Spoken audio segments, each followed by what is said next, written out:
يلا هنبدأ حلقتنا في برنامجكم ليه مع إسلام محمد على راديو في السكة.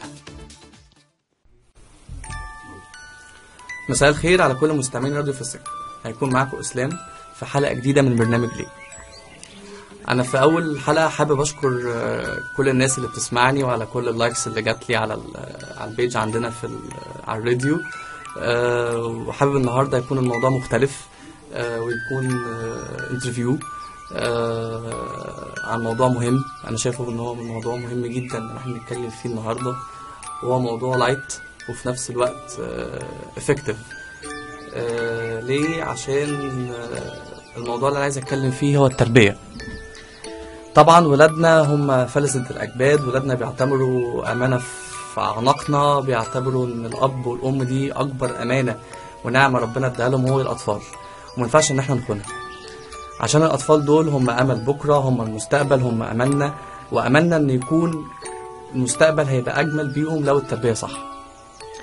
هيكون معانا النهاردة كريم مجدي، أستاذ وباحث في العلاقات الزوجية والتربوية.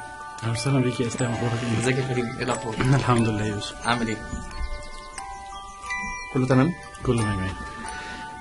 طيب يا كريم، احنا زي ما انت كده سمعت الانترو بتاعت الحلقة، زي ما اتكلمنا عن التربية، عايزين نعرف ايه الأخطاء اللي بنعملها في التربية، ازاي نربي ولادنا صح، ازاي نحميهم، ازاي نعلمهم، ايه الأخطاء الشائعة، ازاي نتجنب الأخطاء دي.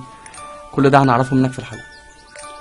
بص، موضوع التربية موضوع كبير طبعا، مهما اتكلمنا فيه احنا ممكن ناخد فيه حلقة واثنين وثلاثة واربعة، بس هحاول قد ما اقدر الم معاك اغلب الغلطات اللي الناس بتقع فيها. دايما انت لو ملاحظ معايا بتلاقي ان كل جيل بيجي يقول لك الجيل اللي قبله، او يعني احنا جيل اهالينا قالوا علينا احنا جيل بايظ، وجيل اهاليهم قالوا عليهم هم كمان جيل بايظ. كل جيل وهكذا، كل جيل بيحس ان الجيل اللي بعده ابوظ منه واوحش منه. حقيقي هو لما بيعيد فيا وبيقول علينا جيل وحش، هو بيغلط في نفسه، مش بيغلط فيا في الاخر، ان انا في الاخر ناتج تربيته. فممكن يكون تدني الاخلاق والسلوكيات اللي احنا بنقول عليها دي مش وليد الصدفه، ولا زي ما الناس بتقول التلفزيون هو اللي بيأثر او الميديا هي اللي بتأثر. فتدني ذوق العام ده هو تدني برضو من التربيه والسلوكيات. انا شايف ان السبب الاساسي والغلط الاساسي هو التشوه الاجتماعي الموجود في حياتنا دلوقتي، اللي بيبدا من الاسره، والتشوه الاجتماعي اللي حاصل في الاسره والمشاكل اللي حاصل في الاسره ده راجع بنتيجه اسباب الجواز او اشكال الجواز دلوقتي اللي بقت. انت لو ملاحظ طبعا الناس بالطلاق بتزيد، كل المشاكل دي راجع لان طريقه الجواز الناس بتتجوز بيها مجرد ان هو شكل اجتماعي بيكمله من غير ما بيشوف الهدف منه ايه، ازاي هيربي ولاده. انت بتتكلم في شكل اجتماعي ان هو الناس يعني نتيجه عن جواز الصالونات، ولا قصدك الجواز عن الحب؟ في ناس بتتجوز صالونات لمجرد ان البنت مش هنفرح بيكي بقى، او طنط ام عبير عماله تزن عليها تقول لها يا حبيبتي عايزين نشوف فرحك ومش عارف ايه، مش كان هي حياتها كلها ليها اكسبيريشن ديت، الست هتخلصه لو ما اتجوزتش دلوقتي. نفس القصه الراجل بابا عمال يزن عليه عشان يفرح بخلفته من غير ما يكون الولد والبنت ناضج ونضوج حقيقي. وفي بيحصل الجواز عن حب احيانا كمان كتير، لكن برضو حب افلاطوني، حب مراهقين، من غير برضو ما يكون في نضج. النضج ملوش علاقه بسن على قد ما هو ليه علاقه انت فاهم ومدرك فعلا البيت اللي انت هتعمله والبيت اللي انت هتفتحه، تكون متحمل المسؤوليه. ده اللي انت عايز تقوله. دي حقيقه، مش متحمل المسؤوليه في مجرد ان انت تعرف تصرف على البيت او تاكل وتشرب الناس اللي فيه. متحمل المسؤوليه ان انت شايل الهدف الاسمى ليك، وهو ان انت بتجيب افراد للمجتمع هم اولادك، هتدخلهم في مجتمع عايزهم هم يكونوا كويسين عشان المجتمع كله يكون احسن. لان هو المجتمع في الاخر هو مكون من اسر كتير، هي نواه، هيبقى هو الاساس، ومشاكل كلها اللي احنا فيها سواء بقى سياسيه اقتصاديه تربويه علميه هي الاسره. البوظان اللي حصل في الاسره والتشوه اللي احنا قلنا عليه الاجتماعي ناحيه الاسره هو ده اللي مسبب الكلام ده كله، سواء بقى الجواز نتيجه حب مراهقه او خوف من عنوسه او خوف من مشاكل او حتى مصالح مشتركه. في النهايه علاقه سيئه بين راجل وست، فطبعا بيربوا ولادهم بشكل خاطئ، مناخ اسره طبعا غير مستقر ومش دافع بالمره. بس انا برضو مش عايز احصر المشكله بتاعه التربيه في الجواز، يعني انا مش عايز الوم يعني الاخطاء اللي بنشوفها في التربيه عندنا مش مشكلتها بس في الجواز، اكيد في اخطاء كتير يعني حتى لو الاب والام مستقرين. وات ايفر بقى ايه الجواز ده كان نتيجه صالونات، نتيجه عن حب، في اكيد اخطاء الام والاب بيعملوها بيقعوا فيها. احنا بنقول ده السبب الرئيسي او ده السبب المبدئي، يعني كل حاجه بيبقى ليها بذره كده، هي دي البذره بتاعت المشاكل او اساس المشاكل. لكن طبعا في مشاكل ثانيه احنا بنغلط فيها زي عدم المشاركه في التربيه. الاب عموما هو فكرتنا ان الست للتربيه وتاكل وتشرب وتنيم وتعمل، والاب على طول الوقت سايب الولاد في البيت. والولاد مهم جدا بالنسبه لهم، الاب ليه دور مهم جدا حتى لو ساعه او ساعتين في اليوم، فهو في الاخر هو بيلخص ممكن اللي بتعمله الام في اليوم كله، ان هو دايما بيكون ليه تاثير مختلف شويه على اولاده. فدي نقطه كمان مهمه جدا. تالت نقطه معانا ان احنا بننسى حاجات صغيره قوي، لان احنا ما عندناش ثقافه تربويه، ما بنحاولش نقرا، ما بنحاولش نذاكر، ما بنحاولش نشوف، احنا بنجيب ولاد وخلاص، ما بنحاولش ان احنا نتعب على نفسنا عشان نعرف احنا هنعمل معاهم ايه. في بند مهم جدا الناس بتتجاهله، البند البصري والسمعي. البصري مثلا حضرتك الوان الاوضه بتاعتكم لما تيجي تعملوا اوضه للاطفال، اوضه الاطفال دي ناس بتيجي تعمل اللون على مزاجه، او لو جبت ولد يبقى لبني، ولو جبت بنت يبقى بينك، ولبسها كله بينك دلوقتي والولد يبقى كله لبني، حياته كلها كده، وهي البنت حياتها كلها بينك. طبعا احنا عندنا الوان كتير قوي في الحياه بتاعتنا، كلها ليها مهمه، كل لون. مثلا على سبيل المثال اللون الاحمر، لو انت ابنك عنده من نوع الولاد اللي بيبقى عندهم خمول او كسلان شويه او هادي شويه بطبعه، ابدا زود اللون الاحمر شويه في حياته. الاحمر بينشط، بيزود انفعالات الجسم. انت بتتكلم في المرحله دي في مرحله في سن كام او يعني والله البيبي ممكن معاك من سنه، يعني انا عندي مثلا بنوتي من 9 شهور مشيت، عندي ابني من سنه و3 شهور مشي. اكيد الولد كان كسلان شويه وبرد شويه عن البنوته، وطبعا هي طبعا فرق مهارات، لكن هو حقيقي البنت مور اكتف عن الولد. يعني انت بتقدر تلمس مهاراتهم، انت بتقول بنوتك من 9 شهور زي ما انت مش شرط، انت معاك البيبي ممكن يبدا يبان معاك من 5-6 شهور النشاط، الفرق النشاط بتاعه بينه وبين الابن الثاني. يعني بيبدا بيبان الادراك، بيبدا يبان نشاطها، بتبدا تبان حركتها كتير، نرفزتها، عصبيتها. يعني هي مثلا ما تبقاش البنوته نرفوزه وعصبيه وبتنام قليل وهتطلع لون احمر في الاوضه عندها او في لبسها كتير، ده هيشعللها اكتر. عندي على العكس اللون البينك بيهدي شويه، بيخلق جو من الهدوء يعني لو بنوته على طول هي اكتف وعلى طول ما بتنامش كتير، تخليها الالوان اللي هي ولد او بنت طبعا، ولد او بنت ابعد عنهم اللون الاحمر خالص، لان طبعا هو اللون الاحمر في الاخر هو لون النار، نفس اللي بياخد الخصائص بتاعته منه، نفس الشعلله كده والسكونه بتاعت الاحمر هي بتيجي في اللون الاحمر. اللون البينك شويه بيهدي طبعا، بيخلي الجو هادي شويه ومريح، لكن كتره يعني انت لو هتحط لون بينك للبنوته اعمل حسابك ان انت على 10-11 سنه هتغيره. كتره بيبدا يعمل معاها قلق، حاله اضطراب في نفسيتها، طبعا بيتاثر وبيتغير لان على حسب ذكريات وتاريخ كل حاجه في حياتك انت الموضوع بيختلف معاك، لكن في خصائص معينه للون بتبقى هي موجوده. لون تاني حلو جدا الناس دايما بتتجاهله ويقول لك ان هو لون مش حلو، او اغلب الناس بتقول عليه ان هو لون فلاحي شويه، اللي هو اللون الاصفر. ما بحبوش ولا حد بيحبه، مش عارف ليه، مع انه لون مظلوم جدا، مع انه مثلا اللون الاصفر لون مهم قوي قوي قوي للذاكره والتحفيز الذاكره والتركيز، وحتى بيساعد في عمليه تمثيل غذائي. اللون الاصفر خلي بالك هو مستمد من الشمس، بيرمز للشمس، فشوف نفس خصائص الشمس هتلاقيها موجوده عندك في اللون بتاعه اللي هو اللون الاصفر. لون مهم جدا جدا جدا.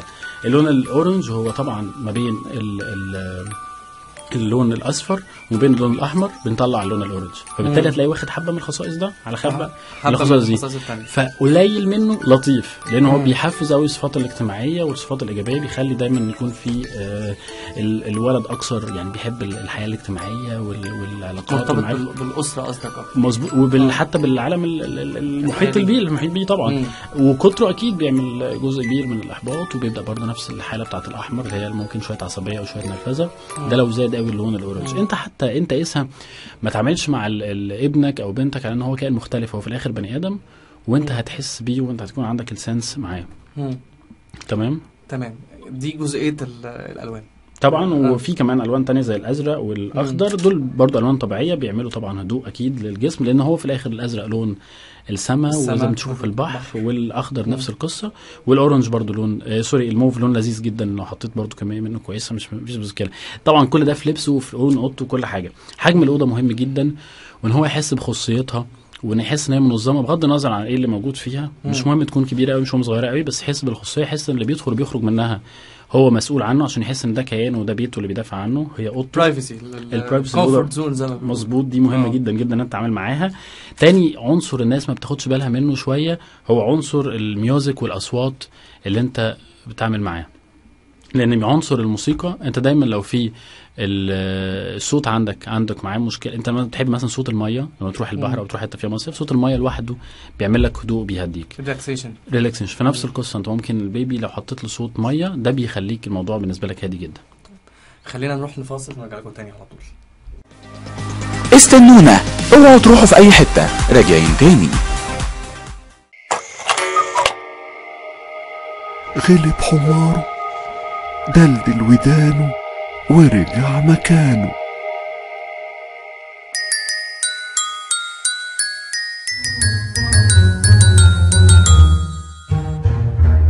لما الشمس تروح وتيجي بدلها نجوم، يبقى الوقت ده ايه؟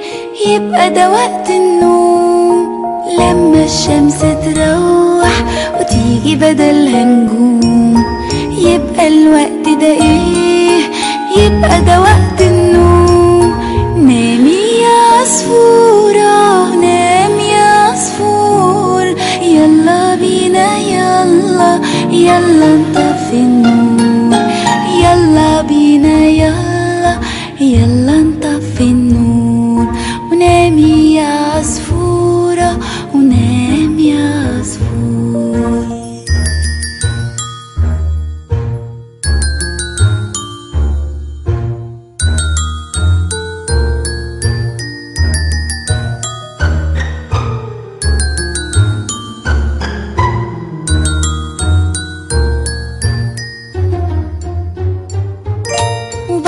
خلاص ما حكينا هنروح للأحلام، وما نفتحش عشان اللي حكاها ينام. بعد خلاص ما حكينا هنروح للأحلام، وما نفتحش عشان اللي حكاها ينام. نامي يا عصفورة، ونام يا عصفور، يلا بينا يلا يلا نطفي النور. نامي يا عصفورة، ونام يا عصفور، يلا بينا يلا يلا نطفي النور. يلا بينا يلا يلا نطفي النور. ونامي يا عصفورة، ونام يا عصفور.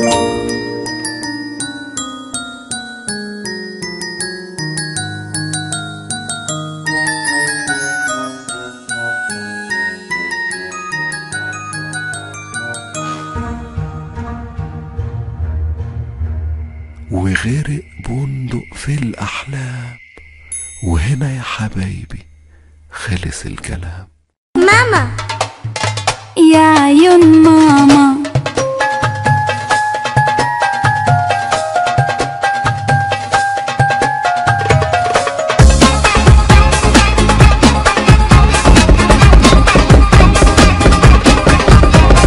بابا فين؟ بابا نام. يا سلام، عايز ايه؟ عايز ادخل الحمام. بابا فين؟ بابا نام. يا سلام، عايز ايه؟ عايز ادخل الحمام. بطل يا واد انت شقاوة بقى، ولا عشان روحي فيك متعلقة. يا ماما يلا بسرعة افتحي بقى. ما تبطل يا واد انت شقاوة بقى. طب بصي هقولك، انا كلت الكوك، خلصت الكوك، كان حلو الكوك، وانا باكل الكوكو ايوه وسخت ايديا. طب بص هقولك، هتروح على اوضتك وهتدخل اوضتك. ورجعنا لكم تاني مع إسلام محمد في برنامجكم ليه على راديو في السكة. كنا بنتكلم قبل الفاصل مع كريم مجدي عن الالوان في الاوضه، وعن ازاي ان الالوان بتاثر في الطفل، وعن صوت الموسيقى، وعن الحاجات دي كلها.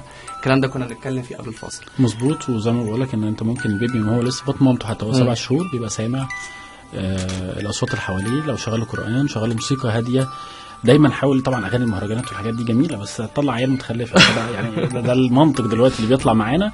فانا تخيل انا كنت بعمل كده جدا، يعني اول ما اختي ولدت كانت بنوتتها شغاله مهرجانات. ايه شغاله مهرجانات؟ لا خالص، بالعكس كنت بسمعها ليلى مراد واسمهان وصباح يعني بحس ان انا لازم اعلمها الاغاني دي وهي عندها شهرين وشهر. الحاجات دي لازم نهتم بيها بشكل كبير جدا، لان بتاثر فعلا في نفسيه الولد بشكل كبير قوي. الحواديت والقصص اللي بنحكيها له، الموضوع ده برضو بيأثر بشكل مهم جدا جدا جدا.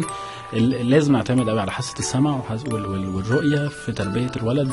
هم من اهم المدخلات اللي في حياتنا. هم بالظبط انت لسه بتملاها من اول وجديد، فانت بتدخله المعلومات بكل الاشكال الممكنه والغير ممكنه كمان. فهي جزء منها مهم قوي، الالوان والموسيقى والاصوات. حتى بقول لك صوت الميه بيكون بيأثر في نفسيه الطفل. طب خليني اسالك سؤال يا كريم، ايه بقى الاخطاء الشائعه اللي الاب والام دايما بيقعوا فيها، يعني انت من وجهه نظرك؟ بص احنا عندنا زي ما بنسمي كده دايما السبع خطايا. احنا عندنا في 7 خطايا احنا كمان بنقع فيها في التربيه. طبعا احنا قلنا ان افضل وسيله للتربيه هي المحاكاه عشان ما توجعش دماغك كتير. شوف انت عايز تتصرف ازاي وابنك هيتصرف زيك. لكن نركز على 7 خطايا بقى الاول اللي نتكلم فيهم. اول حاجه غلط استخدام الضرب والعنف. الضرب والعنف طبعا احنا عندنا السلاح الاساسي في كل بيت مصري هو الشبشب الام المثالي اللي بيكون مرزوع من اول الشقه كده للطبق الطاير بتاع البيت. طبعا ده جميل وحلو وكل حاجه كلنا اتربينا عليه، لكن ده طلع جيل زي ما هم بيقولوا علينا ان احنا جيل متخلف لحد ما. فطبعا لو هم بيعيبونا فده جزء من العيب بتاعهم، الشبشب اللي كان بيطير ده. الاسلوب الافضل واللي احنا احسن نتعامل بيه التشجيع والتعليم والتوجيه. ازاي نوجهه؟ طب ونوجهه ازاي ونعلمه ازاي ونشجعه ازاي؟ حضرتك انا لو عايز افهمك حاجه او اوصل لك معلومه، لو انت بتحب السينما هكلمك كل حاجه بلغه السينما، لو انت بتحب الكوره هكلمك كل حاجه بلغه الكوره. ازاي بقى؟ الطفل الصغير ما بيحبش ده ولا ده، بيحب اللعب. دخل له كل حاجه باللعب. انا كان ابني فتره كان عنده مشكله مع اتفضل وشكرا لما بديله حاجه. عملت له لعبه، جبت له كوره حلوه قوي هو عجباه، وبقيت اقول له ايه ادم هديك البتاع دي، هقول لك اتفضل وانت هتاخدها مني تقول لي شكرا. هتاخد بوينت وهتبقى تكسبني، كسبتني في اللعبه، في الاخر هجيب لك ايه لعبه خليه ان هو يكون بوينتس في الاخر، يكون بوينتس في الاخر، وفي الاخر اجيب له عليهم لعبه بقى حقيقيه في الاخر. وبقينا نلعب مع بعض، اديله اللعبه اقول له اتفضل فيقول لي شكرا ويرجع لي. طبعا في الاول كان بينسى فبيخسر، مع الوقت بدا يسخن معايا، بدا يكسبني يفتكر، بقت خلاص بقت في بقه كلمه اتفضل وكلمه شكرا. خليك انت بقى بره اقعد كل شويه اقول له اتفضل قول له شكرا ولا يعمل حاجه ولا يعني انت مش مع فكره اسلوب التعنيف. يعني مثلا لو نسي مثلا ما تقولش انت غبي انت حمار. لا لا ده حضرتك، ده انا بقول لك ده بره خالص. ده انا بقول لك كمان ان انت اصلا تعلمه وتقول له قول كذا، ده غلط. ما بالك العنف والاستخدام الضرب والعنف والتعنيف ده يعني من اسوأ ال7 خطايا دول، اكتر حاجه بتدمر نفسيه الولد. فطبعا بيطلع معقد، بيطلع كل حاجه غلط في كل حاجه غلط. كل واحد بقى على حسب الكوليكشن اللي بياخده التشكيله. فهو انت طبعا كل حاجه بتطلع غلط. فطبعا افضل اسلوب بدل استخدام الضرب والعنف مع البيبي هو ازاي تعلمه باللعب. في 5 كتب انا هقول لك في اخر الحلقه 10 كتب ممكن الناس تستخدمهم. في 5 كتب منهم بيتكلموا عن اللعب بس، يعني ازاي تعلم كل حاجه لطفلك باللعب. تمام. تاني غلطه بنقع فيها القدوه السيئه، زي مثلا اقعد اقول لابني البس شبشب البس شبشب وانا اصلا ماشي حافي. تمام. فانت بتدمر، فانت لازم بتطلع واحد متناقض. احنا بعدين نقول احنا اصلا شعب او مجتمع تحسه متناقض عشان الحاجات دي. بنقول للولد لازم اكون انا اعملها الاول عشان دي هعرف اديها لابني كويس. يعني اكيد نقول له ما تكذبش، ومع اول ما التليفون يرن نقول له قول لعمو ان انا مش موجود يا حبيبي. انتوا مجانين يا جماعه ولا انتوا بتعملوا يعني انتوا بتدمروا العيله قاصدين تدمروهم، مش تعملوا كده فيه. فانت قبل ما تعمل له اي حاجه زي ما قلت لك بالمحاكاه ابدا بنفسك. عايزه هو يقول لك حاضر كتير قول له انت حاضر، مش عايز يقول لك لا ما تقولوش لا.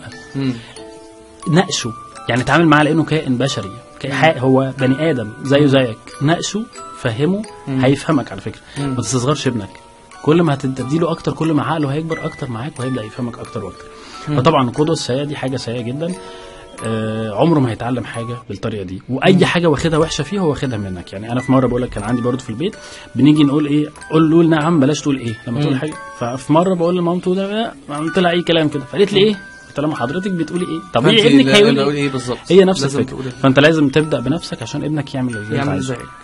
ثالث حاجه استخدام الكلمات اللي بتدل على شقاوه او عقاب، زي نوتي وبانش، كان اللي هو انت شقي او هعمل لك عقاب. الكلمتين دول بداوا دلوقتي الامهات الجداد بيستخدموها كتير. روح للنوتي كورنر هعمل لك بانش عاجبك. فالكلمتين دول وحشين جدا، اللي انت دلوقتي بتعلمه وبتعوده على ان هو اوريدي رد بانشات، رد سجون اساسا. الوقت انت بتعلمه ان هو هعمل لك واحبسك جوه الاوضه وهقعدك، وبعد كده لما هيكبر هو اوريدي هيتعود على الكلام ده. فاحنا بقينا نستعوضهم ونستخدم بدلهم كلمتين تانيين. ان مثلا بدل ما اقول له انت وحش لا اقول له انت مش كويس، انت كده زعلتني، انت كده عملت حاجه مش كويسه، انت كده هتبقى مش كويس، انت كده. ما تعودوش انه يسمع كلمه انت وحش. ما تقولوش اعمل لك عقاب، قول له هديك تقعد فتره، اقعد اعمل لك تايم اوت، قعدك بس شويه كده مع نفسك في الاوضه. ايه تايم اوت؟ قعدك شويه في الاوضه، تاخده تقعدوا جوه في الاوضه، قول له اقعد مع نفسك اعرف انت عملت ايه غلط.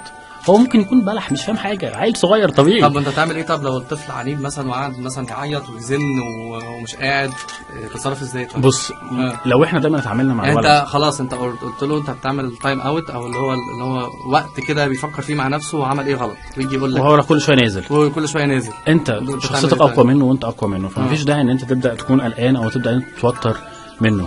كل ما هو ينزل انت شيله حطه، كل ما هو ينزل انت شيله حطه. لو حس ان انت حازم وكلمتك بتنفذها، هو اصلا مش هيفكر ان هو يتني كلامك تاني، ويبدا يتعامل معاك على انك انت فعلا على قد كلمتك. لكن انت لو اب بقى هفق وكلامك بترجع فيه وتروح متنرفز لو قايم واكله قلمين فالواد يعيط تروح واخده في حضنك بعد كده دمرت كل حاجه وانسى الواد ده بقى. يعني ابدا من البيبي الثاني تبدا تحاول تربيه، ده خلاص فقدت يعني ده بقى الفقدان فاهم. فانت لا ابدا معاه واحده واحده، ولازم يحس ان انت عندك حزم وعندك طبعا شغل كويس على نفسك وواثق من نفسك وانت بتتكلم معاه، هو هيبدا ياخد كلامك فعلا على انه جد. رابع حاجه التركيز على العيوب والاخطاء اللي فيه. انت غبي، انت ما بتفهمش، انت مخك تقيل، انت كسلان، انت لا. انت بتتكلم بقى في المرحله اللي بعد كده بقى في سن 5 سنين او في سن 4 سنين. صدقني ابنك من عمر سنه هو فاهم كل حاجه. اتكلم معاه وتجاوب من سنه من 45 يوم كمان. ده وكلموا مع عيالك انهم فاهمين، هو مش مستوعب دلوقتي هيستوعب بعدين. فاهم قصدي؟ فانت عندك العيوب والاخطاء لازم تشجع على مميزات وتحسن منها، ودايما تبدا تحس على ان هو يطلع الحاجه الكويسه عنده. يعني بدل ما تقول له انت غبي وحمار، لا ركز على الحلو عنده، انت شاطر وانت كويس وانت. طب ما ده ممكن يخلق من الطفل ان هو يطلع شخصيه مغروره، شخصيه شايفه نفسها ان انت على طول عمال بتديله بوش او عمال بتدفع للطفل، عمال تنفخ فيه انت كويس انت جميل أبداً. انت حلو. ما ممكن ده يطلع طفل مغرور شايف نفسه عنده كبر. الغرور ما هو مش خطوه بعد الثقه من النفس. الثقه من النفس والغرور دول حاجتين عكس بعض خالص. المغرور ده بني ادم ناقص، بني ادم عنده نقص اصلا جواه، كان ناقص، كان اهله ما بيقولوش الكلام الحلو ده فهو طلع عنده فقدان. لكن لما انت بتحس بابنك وتديله ثقه بنفسه هو بيطلع شبعان، مش بيطلع مش محتاج ان هو يكون مغرور على حد او يتنطط على حد. فدي رابع نقطه معانا، ودي من اهم الاخطاء اللي احنا بنتكلم عليها زي ما بقول لك. طيب للاسف الشديد وقت حلقتنا النهارده انتهى. اتمنى ان انتم تكونوا استفدتوا معايا النهارده من الحلقه. للاسف الشديد وقت حلقتنا النهارده انتهى، وما اسعفناش ان الموضوع كبير جدا في موضوع التربيه ده، فهنضطر ان احنا نعمل حلقه على جزئين. بشكرك جدا يا كريم، النهارده نورتني في الاستوديو. انا متشكر ليك. واكيد لازم هنعمل فيه جزء تاني عشان الموضوع التربيه بحوره كبيره جدا، واحنا عايزين نستفاد اكتر وازاي الناس نطلع جيل مثقف ومتعلم لمجتمع احسن ان شاء الله. ان شاء الله. متشكر ليك طبعا يا سلام. شكرا. وطبعا اشكر كل مستمعين النهارده انهم سمعونا النهارده في الحلقه. اوعدكم ان شاء الله الجزء الثاني هنتكلم في التربيه وازاي هنغوط اكتر مع كريم في اسئله اكتر. بشكركم وان شاء الله استنونا الحلقه الجايه في الاسبوع اللي جاي.